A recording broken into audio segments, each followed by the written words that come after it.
Bonjour! Je vous retrouve aujourd'hui pour le 2e épisode de mes carnets de marche. Cette fois-ci, nous allons partir dans la Drôme. Imaginez-vous en plein milieu de l'été, prévoyez votre chapeau et beaucoup d'eau parce qu'il va faire chaud. Allez, on y va!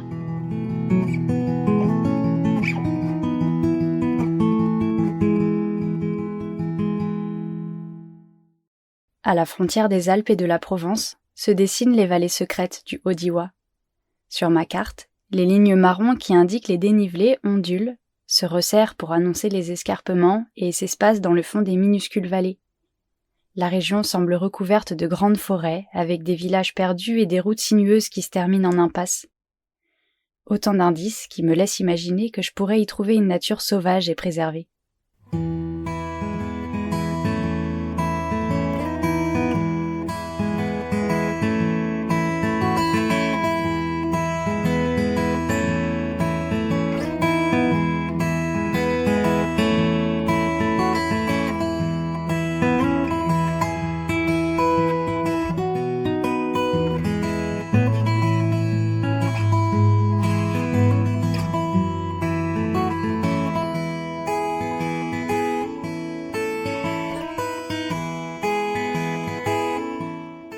Après plusieurs jours de marche, j'arrive sur un plateau d'altitude à l'extrême sud du Vercors. Devant moi, une immense langue de terre recouverte d'herbes jaunies s'avance dans le vide. Du haut de ces falaises blanches, cette forteresse naturelle domine toute la région. L'endroit semble totalement isolé du reste du monde. D'ailleurs, aucune route n'arrive jusqu'ici. Seuls quelques petits sentiers escarpés permettent de rejoindre les vallées du Haut-Diois en contrebas.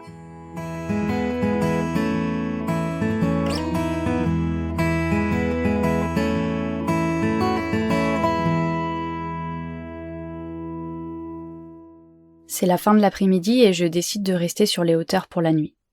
J'avance sur le plateau vers des points sombres qui me semblent être des refuges. Je trouve 2 cabanes. La première est fermée et semble réservée aux bergers. La seconde est ouverte aux personnes de passage comme moi. J'y pose mon sac, mais je ne m'installe pas tout de suite. Il me reste une dernière mission avant de me reposer, trouver de l'eau. J'ai glané quelques indications à propos d'une source. Apparemment, elle coulerait au pied d'une falaise à 1 kilomètre d'ici. Mes gourdes à la main, j'avance toujours plus loin sur le plateau. Je parcours des collinettes, je longe des bosquets de pins, je traverse des zones rocheuses. Je marche 20 minutes, une demi-heure. J'ai l'impression que je m'éloigne trop, alors je reviens sur mes pas. J'essaie un autre passage en suivant un sentier caillouteux, et cette fois-ci, je me retrouve bloquée par une falaise. Je fais demi-tour encore une fois. C'est pas possible. Elle est où cette source ? Le soir approche et la lumière baisse peu à peu. Je m'arrête souvent pour écouter autour de moi. Je me dis qu'à défaut de la voir, je pourrais peut-être l'entendre. Après plusieurs essais, je perçois un léger bruit, comme un petit ruissellement. La source n'est pas loin.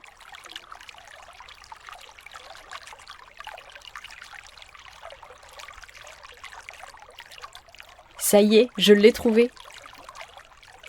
Des troncs sont creusés dans le sens de la longueur et forment des petits bassins dans lesquels l'eau s'écoule en cascade. Je plonge ma main dedans, elle est glaciale. Pendant que je remplis mes gourdes, je lis le petit écriteau vissé dans le rocher.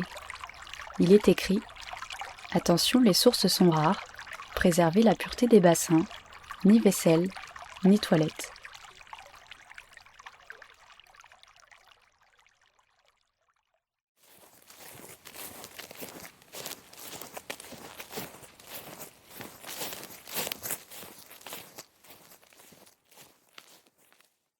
Dans la cabane, il n'y a qu'une seule pièce avec une dalle de béton au sol. Une table à 3 pieds est calée dans un coin accompagnée d'un banc en bois. Juste derrière la porte, il y a 2 couchettes superposées faites de planches de bois. Il n'y a ni matelas, ni couverture. J'aperçois des minuscules crottes sur le lit du bas. Je me dis que ce sont sans doute des mulots. Je suis prévenue. Je ne serai sûrement pas la seule dans le refuge cette nuit. Je choisis de m'installer sur le lit du haut.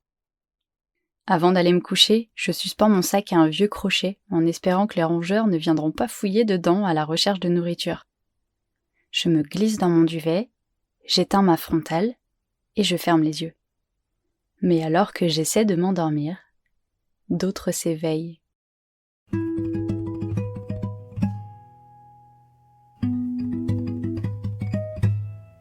Les petits habitants de la cabane sont sortis. Ils inspectent la pièce et gambadent sur le lit juste en dessous.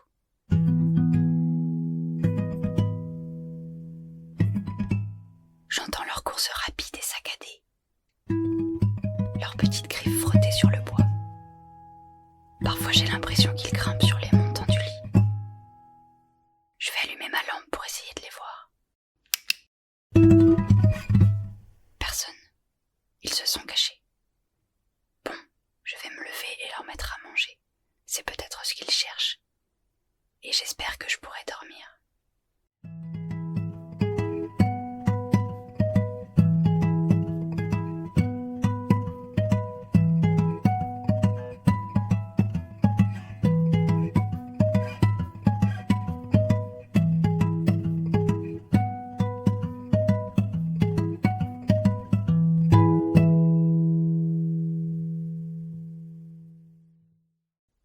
Le lendemain matin, en quittant la cabane, je tombe nez à nez avec un groupe de bouquetins. Je m'accroupis dans l'herbe. Les animaux ne prennent pas la fuite. J'ai le temps de les observer. Leur pelage marron se confond avec la végétation. Ils ont les pattes noires comme s'ils avaient enfilé des longues chaussettes. Seul le cabri, le petit nez ce printemps, est entièrement clair. 2 adultes sont couchés sur des pierres, un autre broute tranquillement. Un dernier s'est mis à genoux sur ses pattes avant pour lécher le fond d'un trou. Sans doute qu'il doit rester un peu de sel déposé par le berger pour ses brebis.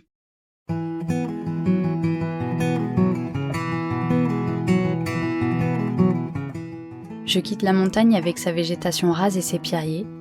Je perds de l'altitude et j'arrive dans la forêt. Après plusieurs heures de descente, j'atteins un village où je me ravitaille avant de partir vers les vallées du Haut-Diois.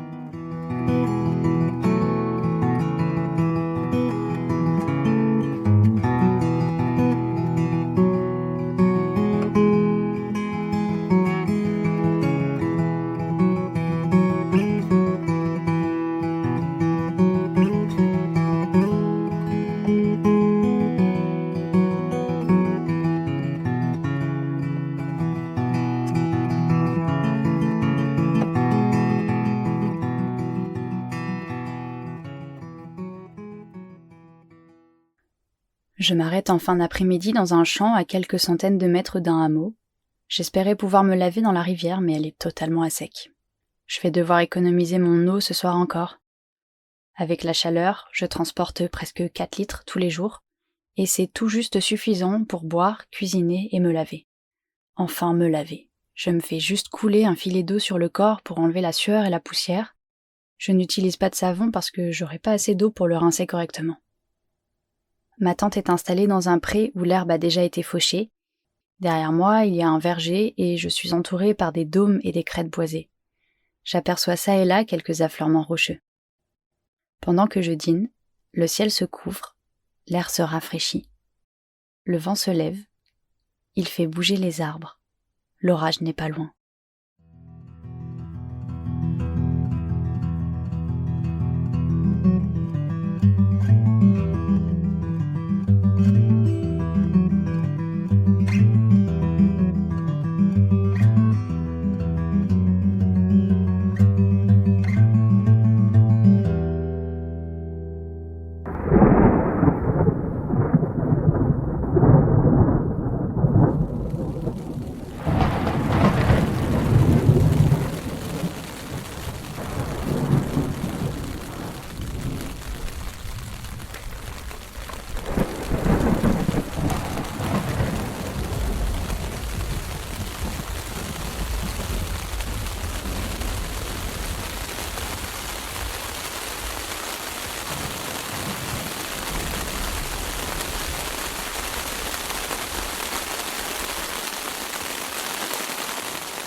Le lendemain matin, le ciel est bleu. J'attends que ma tente sèche avant de me mettre en route. J'avance dans les herbes mouillées et sur des pistes forestières, puis je m'engage le long d'une falaise escarpée. Le paysage est époustouflant, vertigineux. Je traverse une zone caillouteuse avec des pierres qui roulent dans la pente. J'ai peur d'être déséquilibrée par le poids de mon sac et je suis contente d'avoir mes bâtons qui m'aident à trouver mes appuis.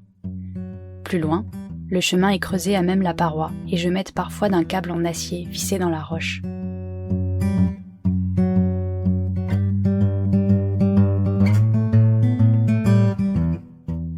Franchement, je suis intimidée par cette falaise. Je suis seule, tout est silencieux autour de moi. C'est à la fois magique et inquiétant. Je me dis qu'il ne faudrait pas que mon pied dérape, mais j'essaie de pas trop y penser. Quelques pousses de lavande s'accrochent au bord du chemin. Je frotte les fleurs dans mes mains et je respire leur odeur. Ça me rassure. Je continue.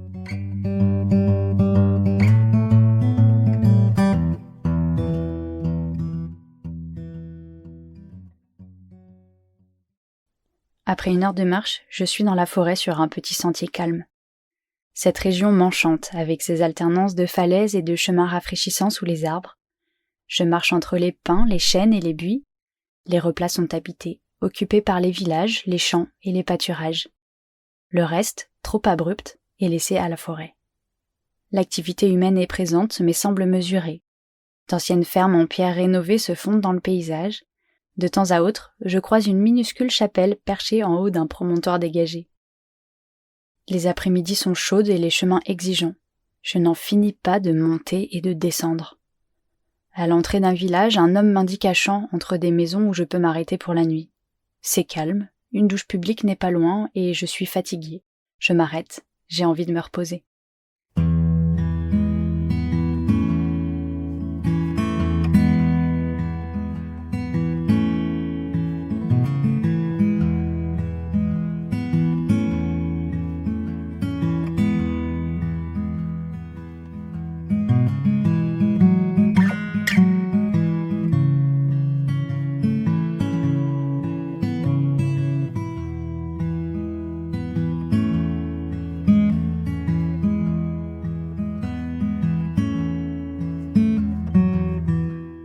Un jeune homme arrive avec un chien et cueille des feuilles dans le noyer près de moi. C'est Samuel. Enfant du pays, il me raconte son quotidien. Travailleur agricole, petit salaire, il vivait l'année dernière encore dans une caravane. Il m'explique la réalité d'ici, en tout cas sa réalité à lui. Il me parle d'un pays de contraste, de villages vivant l'été et morts l'hiver, de maisons secondaires occupées quelques semaines dans l'année par des touristes, et des prix qui augmentent. Pour lui, c'est impossible d'acheter, c'est déjà trop cher. Lui qui voudrait rester ici toute l'année, c'est compliqué. Louer? Personne ne veut louer, me dit-il. La maison dans laquelle il m'accueille pour dîner, c'est un coup de chance qui ne durera que quelques mois.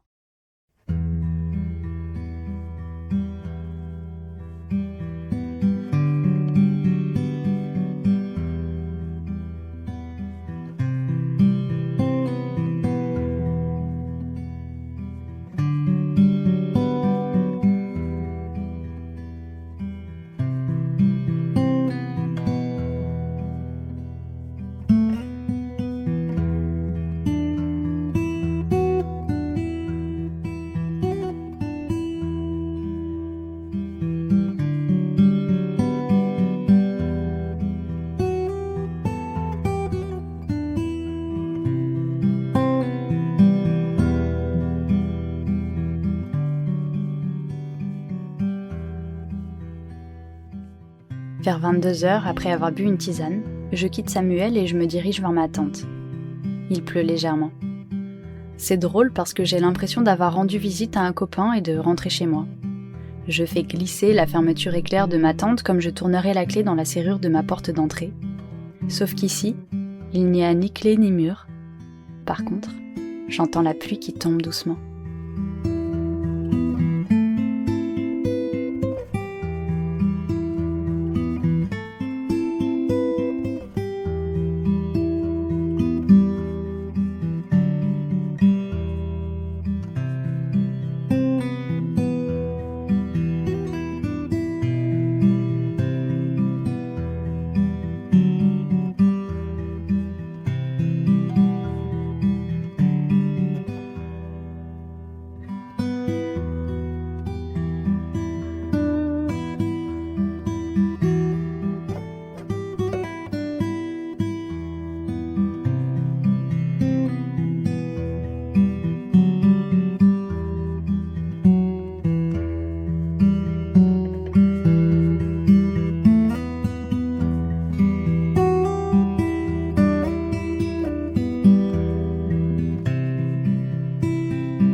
C'est le dernier jour du voyage.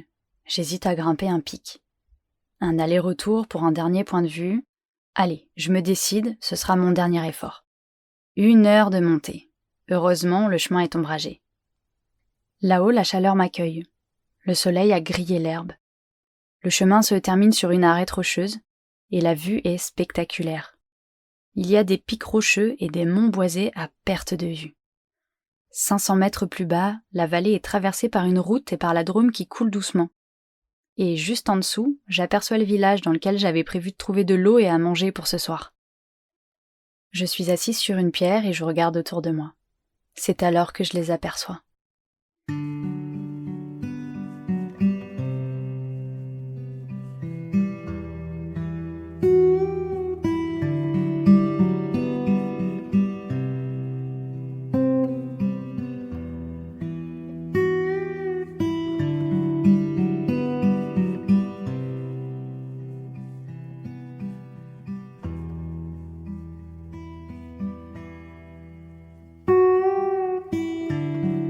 Deux immenses oiseaux planent dans le ciel, décrivant majestueusement des cercles, profitant des courants d'air, sans jamais battre des ailes.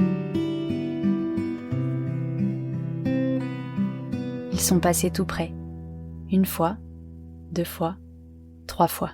Je n'avais encore jamais eu la chance de les observer ainsi. Je plisse les yeux et je porte une main sur mon front pour me protéger de la forte luminosité qui m'éblouit. J'ai l'impression que les rapaces flottent dans la lumière.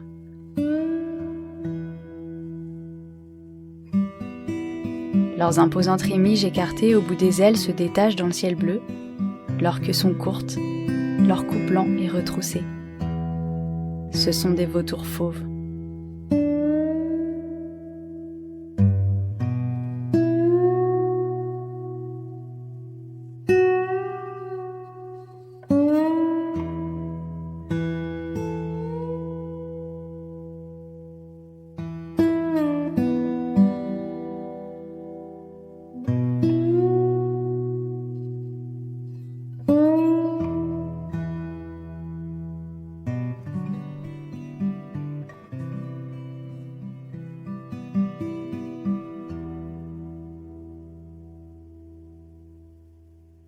Le soir venu, je n'ai plus du tout envie de rejoindre le village. Dans l'après-midi, j'ai longuement discuté avec un homme, Franck, qui m'a gentiment laissé un paquet de gâteaux avant de redescendre vers sa voiture. Je n'ai pas grand-chose à manger et presque plus d'eau, mais c'est pas grave. Je suis seule maintenant sur cette arête rocheuse et j'attends que la nuit tombe. Les montagnes autour de moi se teintent de rose. Le vent se calme. Les voitures en contrebas deviennent des petites taches lumineuses. J'installe mon matelas entre les herbes sèches, la terre est encore chaude, et je m'endors sous les étoiles, sur le pic des vautours.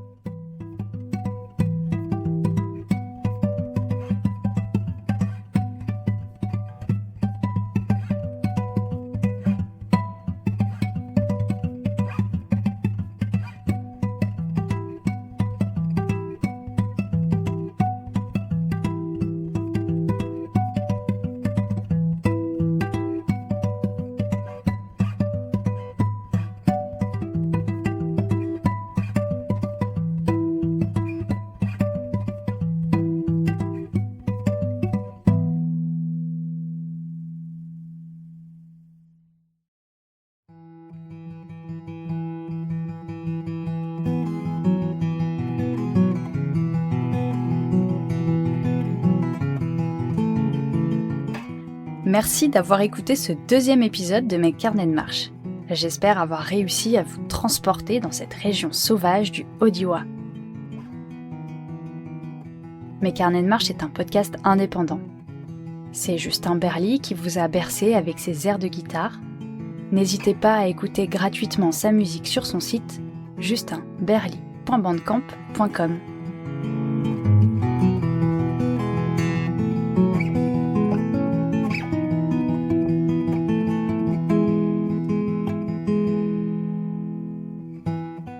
Moi, je suis Anaïs Dubreuil et je m'occupe de la réalisation et du montage.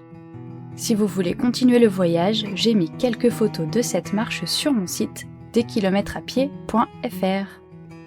Les bruitages que je n'ai pas enregistrés moi-même sont libres de droit, et pour la petite anecdote, la pluie que vous avez entendue, je l'ai vraiment enregistrée sous cet orage, abrité sous ma tente. Si l'épisode vous a plu et que vous souhaitez nous aider à le faire connaître, n'hésitez pas à parler du podcast autour de vous, à le partager sur les réseaux sociaux, à vous abonner et pourquoi pas à laisser une note ou un commentaire sur votre plateforme d'écoute.